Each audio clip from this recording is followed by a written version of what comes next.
Chicken curry సింపుల్గా ఈజీగా త్వరగా అయిపోయే చికెన్ కర్రీని ప్రెషర్ కుక్కర్లో చేసుకుందాం రండి. Welcome to my channel Madhura Smriti. Cook healthy, eat healthy and stay healthy. 1 KG skinless chicken తీసుకొని కొద్దిగా ఉప్పు పసుపు వేసి 2-3 సార్లు నీట్గా కడగండి.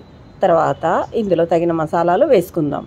చిటికెడు పసుపు, 2 టీ స్పూన్ల కారపొడి లేదా మీ రుచికి తగ్గట్టుగా కారము, తగినంత ఉప్పు, 1 టేబుల్ స్పూన్ ధనియాల పొడి, 1 టేబుల్ స్పూన్ గరం మసాలా పొడి, 1 table spoon ginger garlic paste, 1 tea spoon మిరియాల పొడి ఇవన్నీ వేసుకొని బాగా కలపండి. వీటినన్నిటిని బాగా కలిపి మూత పెట్టి అరగంట సేపు ఫ్రిడ్జ్లో పెట్టండి. ఇది మ్యారినేట్ అయ్యేలోపు మనము మసాలాలు రెడీ చేసుకుందాం. దీనికి 2-3 ఉల్లిపాయలు రఫ్గా కట్ చేసుకోండి. అలాగే టమాటాలు కూడా 4-5 రఫ్గా కట్ చేసుకొని పెట్టుకోండి. 1 టేబుల్ స్పూన్ గసగసాలు, 1 కప్పు పచ్చి కొబ్బరి ముక్కలను తీసుకొని ఇదంతా కూడా మెత్తటి పేస్ట్లా చేసి రెడీ పెట్టుకోండి. ఇప్పుడు ప్రెషర్ కుక్కర్ తీసుకొని ఇందులో మ్యారినేట్ చేసి పెట్టుకున్న చికెన్ ముక్కలను వేసుకోండి. అలాగే గ్రైండ్ చేసి పెట్టుకున్న మసాలా పేస్ట్ని వేసుకోండి. జార్ని కడిగి ఆ మసాలా నీళ్ళను కూడా ఇందులోనే పోసుకోండి.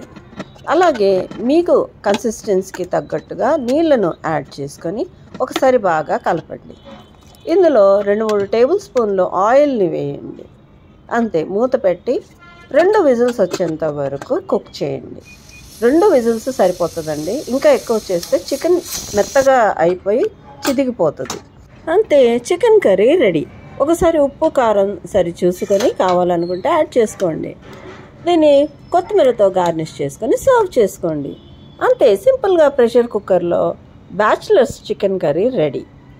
తొందరగా చికెన్ కర్రీ అవ్వాలంటే ఇలా ప్రెషర్ కుక్కర్లో ట్రై చేయండి. రైస్తో, బిర్యానీతో, పూరీతో, పరాటాస్తో ఎంజాయ్ చేయండి. మీకు కనుక ఈ వీడియో నచ్చినట్లయితే లైక్ చేయండి, షేర్ చేయండి. నా ఛానల్కి సబ్స్క్రైబ్ చేసుకోండి. Thanks for watching.